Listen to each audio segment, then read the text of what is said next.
Support comes from the Missouri Forest Products Association, saluting Earth Day on April 22nd with an ongoing commitment to help offset carbon emissions with sustainable harvesting of Missouri forests. Details at choosewood.com. Welcome to St. Louis on the Air. I'm Sarah Fenske. When the new Queer Eye season dropped earlier this month, the Netflix Makeover show featured an unlikely star, Kathi Dooley, the longtime music director at Quincy Senior High School. Queer Eye star Jonathan Van Ness is a 2004 graduate, and he'd recommended his beloved teacher and her late 1970s mullet for a makeover. Hijinks ensued, and more than a few tears flowed. Kathi Dooley is enjoying the response to the episode, which was filmed last fall, as well as periodic return visits from Van Ness, who has insisted that he continue to style her hair. She's also contemplating even bigger changes to her life than just a haircut. She joined me in studio last week, and I asked how the show first approached her. They were based out of Kansas City, and they were looking for people who they could highlight as heroes. And so Jonathan... That's a pretty attractive pitch right there. Absolutely. And so Jonathan gave them my name because they were not aware that it really, and in Midwest time, well, lots of people from the East Coast and West Coast are not really familiar with the center of the country. And so they didn't realize that Jonathan's high school was just about 3.5 hours from where they were stationed for that season. And so, he said, well, I know a hero in my high school, and I'd really like to, I've wanted since 8th grade to cut her hair and all those things. So he sort of gave us, for Quincy, and turned them on to that. And then for about 3 months' time, different producers would call from the East Coast and the West Coast, and I had to do some FaceTime things with people and Skyping, and then the producers all came to Quincy and sort of, they did one day in the town and sort of checked it all out, and then one day they came to Quincy High School and sort of checked out, different storylines and lead lines and different things that would make their episode interesting. And so this whole time they were kind of vetting you. Yes. Were they also trying to push you a little bit to see how far will she go? Absolutely. Oh, absolutely. Because they would, I teach theater and music, and so I'm just used to, sure, I'll do it, whatever, because I knew it could be cut at any moment if it was really bad. But I just realized that after the couple times they were surprised, they would go, really? I'm going like, well, okay, that'll be fine. Yes, or whatever. So they sort of said, would you be willing to change your look? Would you be willing to do that? And a lot about my clothing, yes, and whatever. They were kind of quite appalled by the clothing choices that I made, which I thought were just fine, but Tanda definitely did not. The five guys worked with you on a number of fronts. They ended up getting you new glasses, they got you new clothes, but it's fair to say by far the most permanent was your hair. Absolutely. Let's play a clip of Queer Eye's hair expert, Jonathan Van Ness, contemplating your longtime hairdo. Kathy's name is Kathi Dooley. It is not Kathy Joe Dirt Dooley, and I will not have this mullet living anymore while my gay body walks this earth. So Jonathan, he's obviously very colorful. Yes, he is, right? Yes. So when he finally got to the point that he was like, yes, I'm going to cut your hair, were you all on board? They'd kind of eased you into this at that point? Well, I guess it was probably more that he was my former student because we've been really, I don't even have Netflix. And so we knew that he'd been doing these, great things and had some episodes out there, and his mom played a podcast for me, and he was always over the top ever since he was young. And so then I just started thinking, oh my goodness, one of my former students is going to actually cut my hair. So that was probably more intimidating than anything, because if he just really, really was trying to get back at me for something, I'm going like, oh my goodness, this probably could not turn out well if it did that. But he did a beautiful job, and he was very, very sensitive, and because he sort of knew that my hair was sort of my, emblem of, that's me. That was your signature. So, absolutely. All those years. And so, when we got to the salon, he was just wonderful. So, and he sort of eased into it and promised to give my leftover, he let me hold it, and then and we put it in the little Locks for Love bag, and So to do all that. Yes, your hair right. did end up getting donated. Oh yes, absolutely. Right. That's great. Yes, right. So he was joking about like, well, we'll probably get more money for them if we auction this off. So anyway, I don't think that happened, but yeah, we did put it in the Locks for Love bag.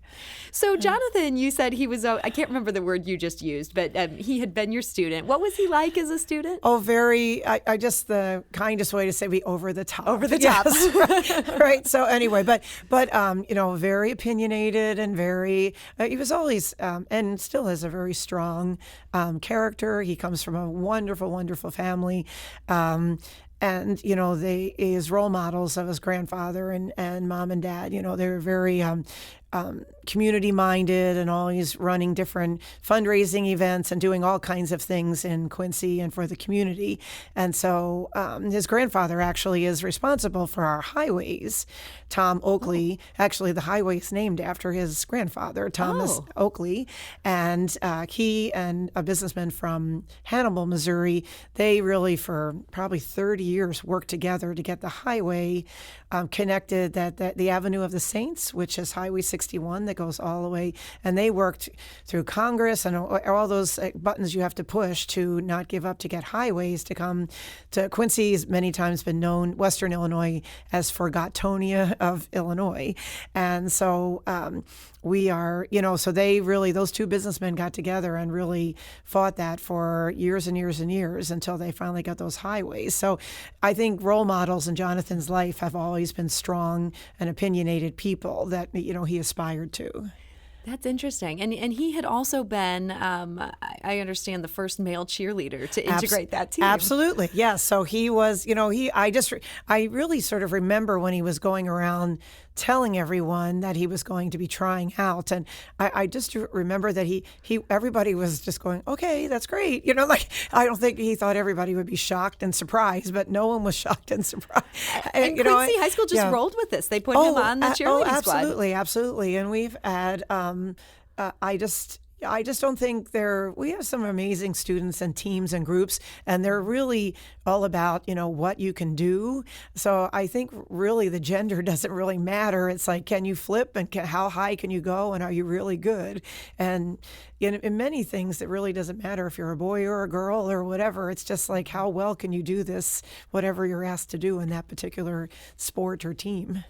And he clearly was good. We got to see him on Queer Eye doing the moves with the Quincy Well, I High was School kind of cheerleaders. shocked that he did that. If you watch again, if you can, I was just afraid, not that I knew he'd be able to do it, but he ran into the gymnasium and he had those 3-inch heels on. Yes. And I can guarantee you he has never done stand up and cheer before in 3-inch heels. So I was just worried on that gym floor that, with a heel, you can get it caught and slip quickly. And I'm going like, oh my goodness. But anyway, but he carried it off flawlessly. Yeah.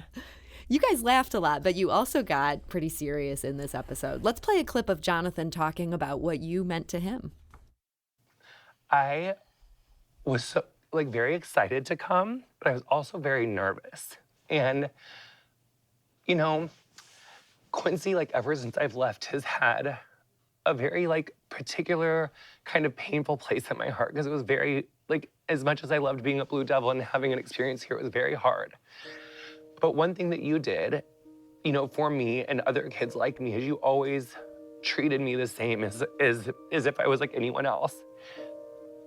And as an LGBT person, I think, so badly, we just want to feel normal and not treated differently. You always did that. And I just feel like my scars were very much healed, this week. It really is very moving, and you have such a part in that. And you have literally saved people's lives, mine included. That is big words that I just said, so I just want you to be able to keep giving back to yourself so that you can keep doing what you love to do.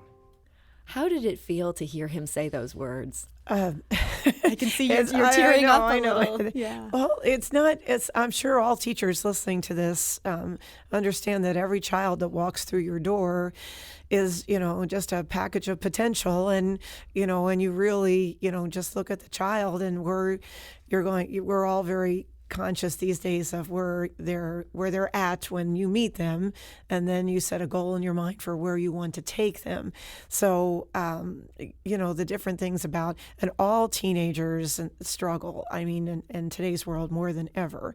And so really the things about especially in 4th grade and 5th grade, their sexuality or their background or how they are really, I don't think really enters your mind, because just every child who walks through the door is like, it's a great challenge and a great opportunity to take that child from where you meet them to the next steps that you want for them. And in the arts, we have it's even better because, especially in Quincy, we get to meet the children when they're in 4th or 5th or 6th grade.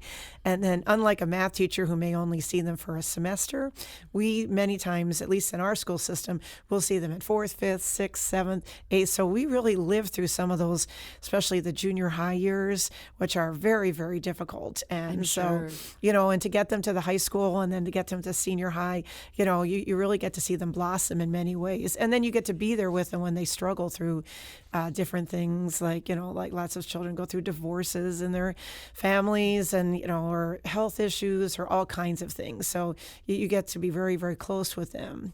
Mm-hmm.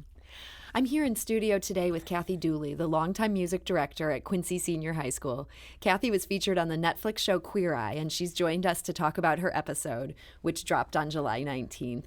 And it's just a really fun episode to watch. In addition to giving you a makeover, the show also gave the Teachers Lounge a makeover. Isn't that great? Yeah. Yes. Can you tell us a little bit about what they changed? Well, they give you a choice, and my husband and I really just thought, because really to make this happen, we had to pretty much stop the high school setting for the entire week, and everybody sort of had by. But I just really thought we don't put a lot of frills for our teachers in any your way, teacher shape, lounge or looked terrible. No, absolutely. I think it was like kind of it had like more tables in it. Usually it's just one table and a microwave, and then this old ice machine that no one will get rid of because they say it's the very best ice, whatever that means. But anyway, but it really needed to get and so I think the producers, Jennifer Lane, she really wanted to see the Teachers Lounge, and my building is completely on the opposite side, so I don't get down there very often. Oh, okay. And so they took her down there, and basically I had suggested our dressing room in the theater area because that hasn't been touched since 1971 when the building was built. And so they looked at that, but then Jennifer Lane really said, like, no, I'd like to benefit all these teachers. So they just came in and just gutted the entire place, and it's really fabulous with the massage. There's 2 massage chairs and these beautiful televisions and real refrigerators and a coffee bar and some nice chairs to sit in. And so it really has turned out well, so that everybody finally really made an effort to use the Teachers Lounge, and they're making more of an effort to have meetings there. And that's great. There's really a reason to come to the Teachers Lounge, and it was my hope that we have a difficult time finding teachers to come to Quincy, Illinois. Sure. Just there's a shortage of teachers, I'm sure, all over the country, and especially in unique areas. Like I'm still looking for a general music teacher and a string teacher, and in science and math and all those areas. So I was hoping when they were interviewing teachers, maybe they can move the interviews in there so that they would That'd get be a great selling point. a visual right away that we really care about our teachers. So that was my hope. That absolutely telegraphs that. One of the other Queer Eye gifts, they gave you first-class tickets to go to New York City to see Waitress on Broadway. Yes, absolutely. What is your connection to that show? Well, that's another one of my students who graduated in 1997, and his name is Ryan Jude Tanner, and his show was just here at the Fox.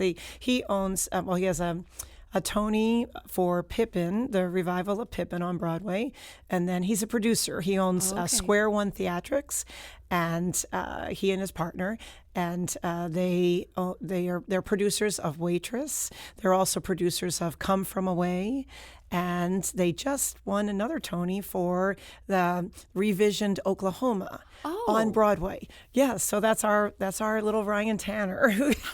How many famous students do you have in your music department? I mean, this is pretty impressive. Quincy, Illinois is kind of not 6 degrees, but 2 degrees away from. If you ever study the history of Quincy, I'm not not from Quincy. So like sometimes I'm the best cheerleader because they just sort of take it for granted. But there are quite a few people who are graduates of Quincy High's Pulitzer Prize winners. Jim Stewart, Judson Green, the former vice president of Disney. They're all graduates of Quincy Senior High School. So we have a really a large lineage of great people and talent that have come from Quincy Senior High School. And it seems like the music program in particular.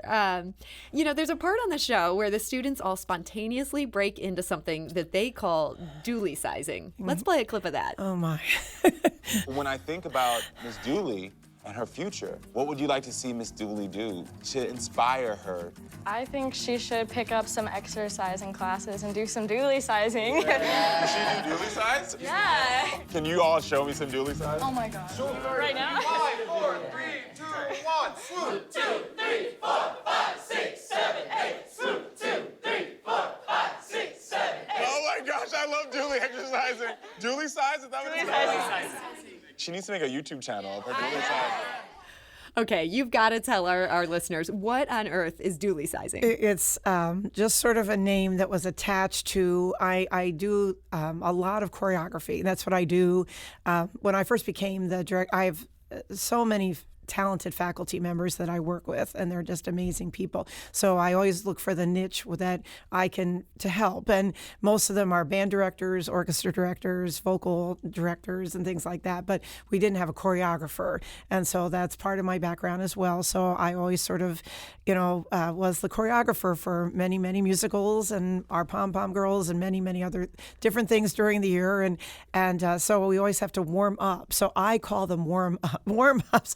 Because and then I found out over the years that basically it's not just dance. Any job or performance when you need to warm up and get ready and mentally and focus. So I've always had these 25 to 30 minutes of, and the students give me tunes to play. They want it to go in a certain order, and so we always put movement, and we work from slowly warming up to we're jumping rope and doing this stuff, and we don't stop for about 25, 30 minutes, and then I don't know, maybe 15, probably more, 20 years ago, they started calling it Dooley-cizing, and so to me it's still let's go do our warm-ups, but no, it's time for Dooley-cizing. They call it Dooley-cizing. Yes, and they have certain chants that go with each, like that swoop one. Basically, that's just like touching past your toes and doing flex hands all the way to the sky. But they call it swooping, and so they've put all these terms that sort of help them, do the exercise together. And they have a lot of fun. But I'm always glad that they're at least warmed up before they start dancing and jumping over people on stage. That feels like this great legacy that you have this whole thing named after you. I think even before this show, you must have known you were going to go down in posterity at the school. Certain things that, and I've been teaching long enough now that I teach children of, I've taught their parents as well. And so they'll always tell them their favorite memories of when they were warming up or getting ready for this show. Or because Quincy High School, we really, really treasure our traditions. And Quincy is a very traditional town, but it's on the cutting edge of other things too, like Gates. We have Gates Radio, electronics, and all these different things that are just amazing, but we also are very deep rooted in tradition. Mm-hmm. And so those are traditions, and they're kind of fun. And those things really help ground our students, because they may not look forward to the 3-hour marching band practice they have, but they're, with every kid, there's different things that they do look forward to. And so we try to intersperse those things to make it fun. Mm-hmm. So that's, there's obviously this focus on tradition, but then in this case, you made some big changes, Absolutely. Which is sort of the opposite of tradition. Yeah. How has your life changed since you got this new look? Have you noticed that people treat you differently, or that you have a different impact when you walk in a room? Well, it's usually sometimes, even my own brother, who teaches in Clark County, Missouri, which is kind of close to Quincy, he walked in, I was sitting at a computer, which I rarely do, and he walked in the office and I was typing, and he walked right past me. And he didn't even recognize you. No, and then he turned back and he goes, "Oh, Kathleen, is that?" He just did not. But it's funny, the reaction has been from behind the most, because my hair was down quite long, and when I direct choirs on stage, most people see me from the back. That makes and sense. So that's where most people are going like, "I didn't know that was you up on stage. I thought someone else was visiting," or something like that. So that's been most of the reaction is from my back, or people are we have amazingly friendly people. And so they might be saying something behind my back, but they haven't said like, oh my goodness. But I know a couple of people after concerts have said like, I just didn't realize that was you up there. Has it changed how you feel on the inside at all? Yes, especially I'm still not. I guess the truth of the matter is that I'm. When you look in the mirror, you go like, "Oh, is that really me?" Because when you're my age, I guess you just don't realize how long, you have been carrying a certain haircut or a certain do or a certain whatever. And I just never thought, anything was wrong. I just sort of was busy getting out to the job that day. And so now that you have this new look, has it inspired you to change other things in your life too, or do you feel like I'm still the same Kathi? Well, well, it's funny. That has been a sentiment that many people have expressed to me. Like, you'll still be the same Kathi, right? And we'll still get to do the same things.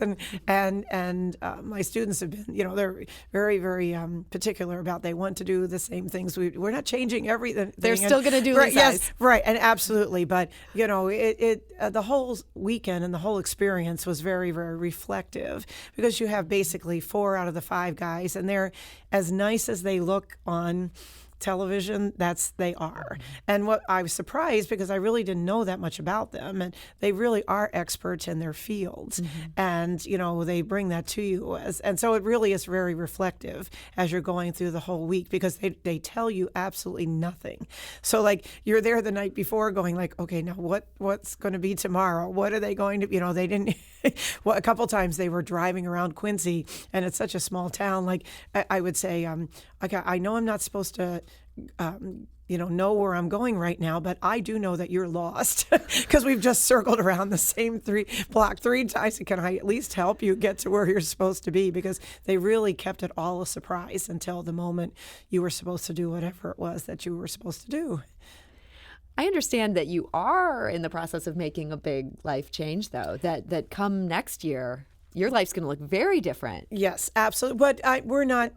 Tell our listeners, what was the big announcement that you made? Well, at the end of next year, I'm going to be officially for the state of Illinois retiring as the director of music education in the Quincy Public Schools. And does that mean you won't be teaching any longer? So I would imagine, I hope that I probably will in some way, because we have, just like any school district and any fine arts program, many of our jobs are volunteer. And so many of the jobs I do are volunteer. They're really not part of the direct. So my husband and I both plan to stay in the community, and we're going to be just jumping into one of those volunteer roles. And as I said, if we can't find a teacher for a certain thing or whatever, I'm going to be helping out, and he's going to be helping out as well, because we're very invested in the success and the future of the program. And I have an amazing mentoree who's going to be with me all year, and he's one of our former students from Quincy Senior High School. And so, he's going to do a phenomenal job. So we'll have like a year to pass on the torch, but I definitely will be in the background, like helping with, collecting trash and doing all those things that our many volunteers do all the time to keep a great fine arts program going. That's what you're going to do in your retirement? Oh, is collect trash at the high school? Well, that's what we do now. It takes people, I know there's maybe there's some booster club people out there, but, it really takes a village in any school, in any district, in any state. You have to have all those people work together, because we could really probably never afford to pay, all the volunteers from our booster parents. And so I'm just going to become a super duper booster parent and help out however we can. That's great. So you are officially retiring, but it sounds like you have no plans to leave. We are not riding off into the sunset at all. I just feel we have too much to give yet, and too much energy and too much passion for the program. And the people of Quincy have been so good to me, so it'll be a great way to give back. That was the longtime music director at Quincy Senior High School, Kathi Dooley. She is featured in the new season of the Queer Eye Makeover show, now streaming on Netflix. St. Louis on the Air is produced by Evie Hemphill and Lara Hamden, with production assistance from Aaron Dorr, Charlie McDonald, and Alexis Moore. The senior producer is Emily Woodbury, and the executive producer is Alex Hoyer. St. Louis on the Air is a production of St. Louis Public Radio, 90.7 KWMU. Thank you for listening. I'm Sarah Fenske.